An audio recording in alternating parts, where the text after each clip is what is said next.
Welcome to another practice time with Jamie and Amy. We are both relational therapists in the Philadelphia area and happily parts of the Sentio team. Mm-hmm.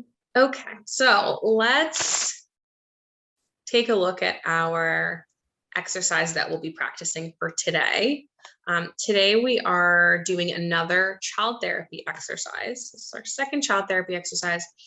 This is called Exploring Identity, Multicultural Orientation. Okay, so kind of like a heavy sounding title a little bit here. Mm-hmm.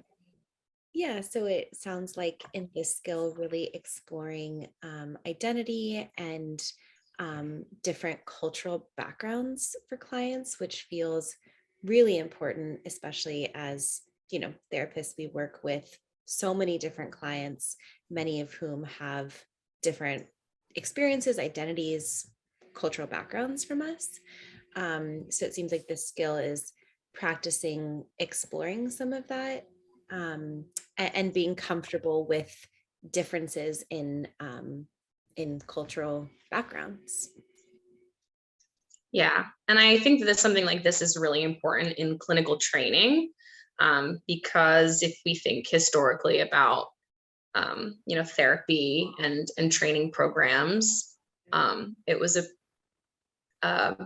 more so catered to like homogenized groups, right? And so much of our work, to your point, Amy, is with people with different backgrounds from our own. And it's important that we are doing our part to meet our clients in their own identities and their own lived experiences and really honoring those as opposed to kind of coming from any sort of place of judgment. Yeah. So this exercise has 3 skill criteria today. The first is therapist communicates genuine interest and openness to client's perspective. They're bulking that into cultural humility. Therapist inquires about cultural implications of incident using a tentative, hypothesizing tone. They name that as cultural opportunities. And then 3, therapist appears grounded and comfortable. They name that as cultural comfort. So we'll be focusing on these 3 criteria in this skill today. And I will be the therapist. And James, do you want to step into your child client self today? I would love it. I will start whenever you're ready. Okay. I'm ready. Look, I'm a cis, straight, white dude. I've got no right to complain about my issues. Mm-hmm. Okay. And I wonder, in those identities that you're naming, cis, straight, white dude, how those come up when you're thinking, I can't complain about my issues. Great. How did that one feel?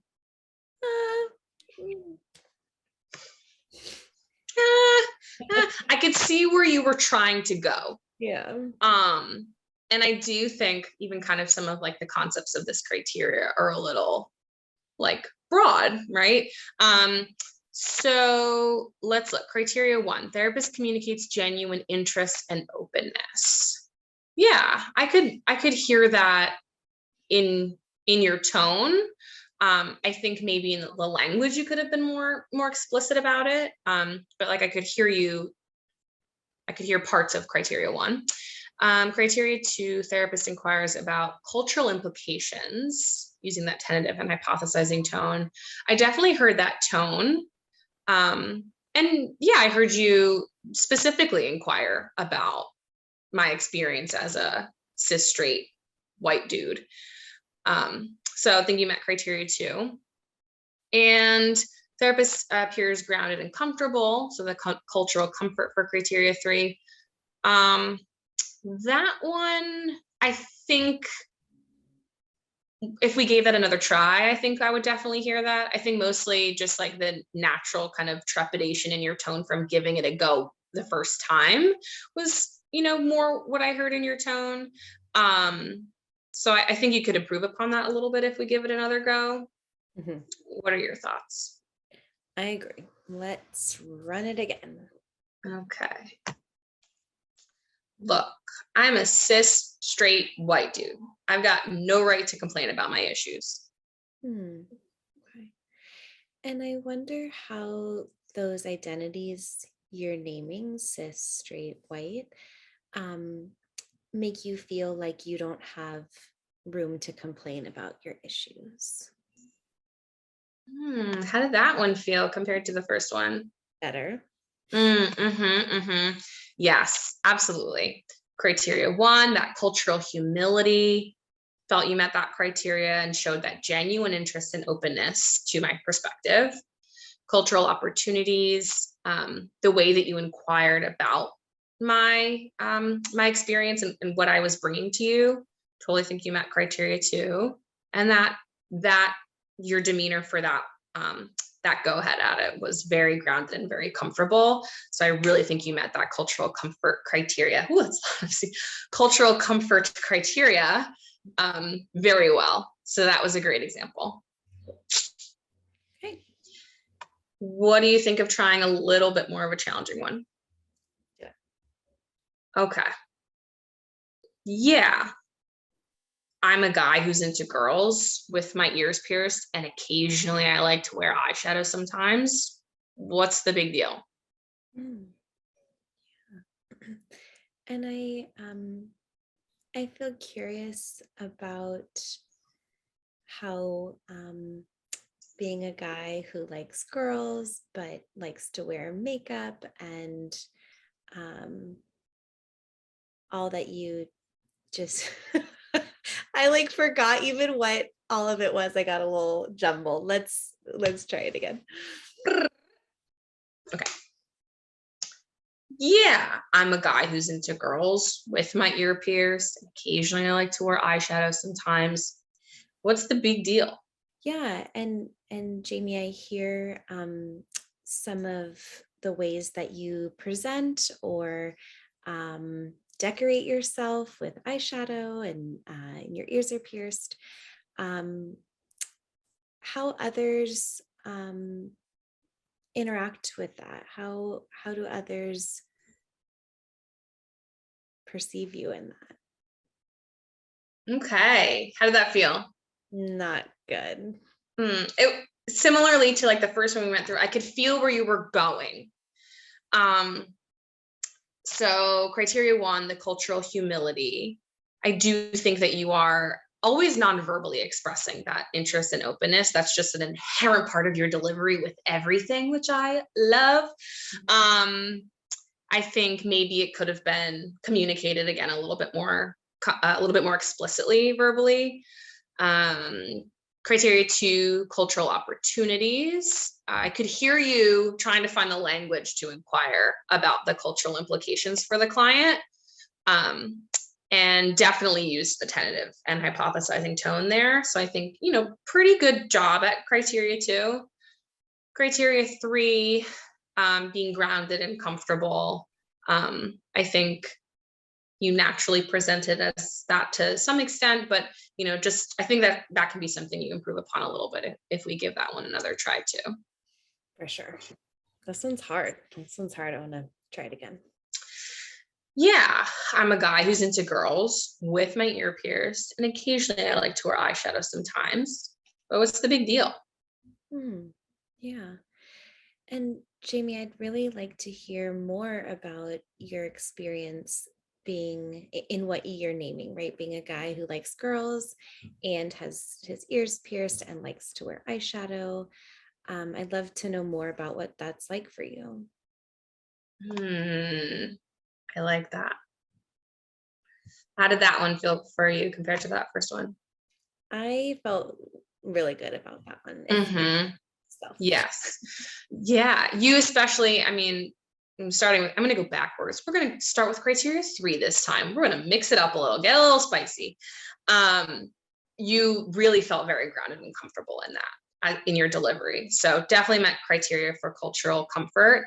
Cultural opportunities, I really felt the way that you were inquiring about the implications of what I was sharing with you, and really loved the tone that you used. And criteria 1, culture of humility, I felt that you were very, very interested. Like you really did a good job this time of taking the feedback that I gave you from your first go at it and more explicitly conveying that interest to me. That was very, very felt and heard by me. So that was, yes, nail it, feeling so seen. Great job. With that, you think we can get a little more challenging for this last one? Yes, let's try it. Cool. I don't get why people say Black Lives Matter when all lives matter. Okay. Yeah, I hear that you don't quite get the Black Lives Matter and feeling like all lives matter. And I wonder for you, Jamie, I wonder how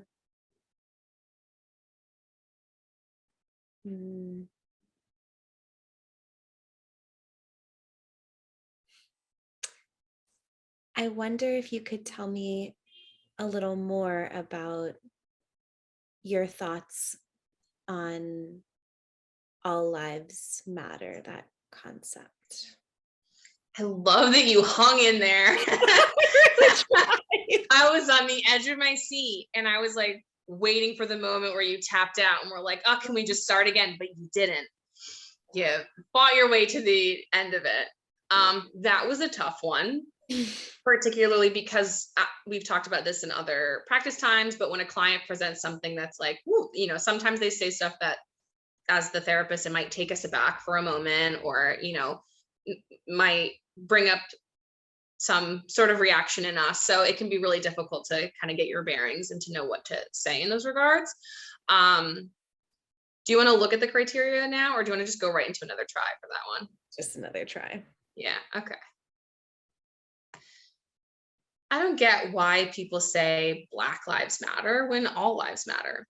Yeah. And Jamie, I wonder if you could tell me a little bit more about your confusion there, or thoughts around all lives matter versus Black Lives Matter. Great. Okay, now let's check the criteria for that. So criteria 1, therapist communicates that genuine interest and openness, so cultural humility.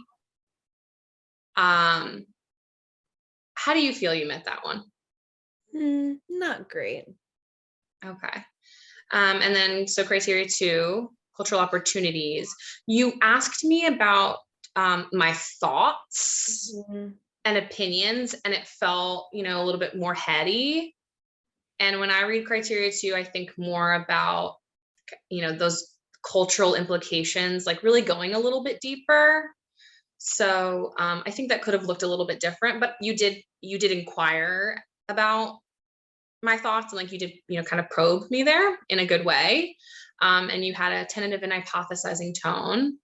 And therapist appears grounded and comfortable. So cultural comfort. I don't know. Do you feel like you were grounded and comfortable in that response? No. Yeah, I think that's what I was picking up on as the client. And so maybe it wasn't quite judgmental per se, like to that degree, but I could feel that you were uncomfortable and like in the way that you were bringing that to me, like there was something else going on. So what do you think if we just check the example for that one? That was a doozy. Okay. I don't get why people say Black Lives Matter when all lives matter.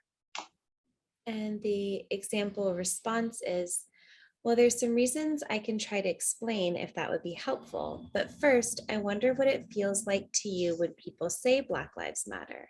It sounds like maybe you feel like they're saying that you don't matter. that that to me like demonstrated kind of that piece that I felt was missing a little bit, of like more probing about how does this feel for you and how does this relate to like some part of who you are. Oof, this was challenging. It was, especially that last one. Yeah. And demonstrating cultural competence is something that is really, really important in the work that we do. Thank you for being my therapist today, Amy. And thank you for checking out another episode of Practice Time with Amy and Jamie.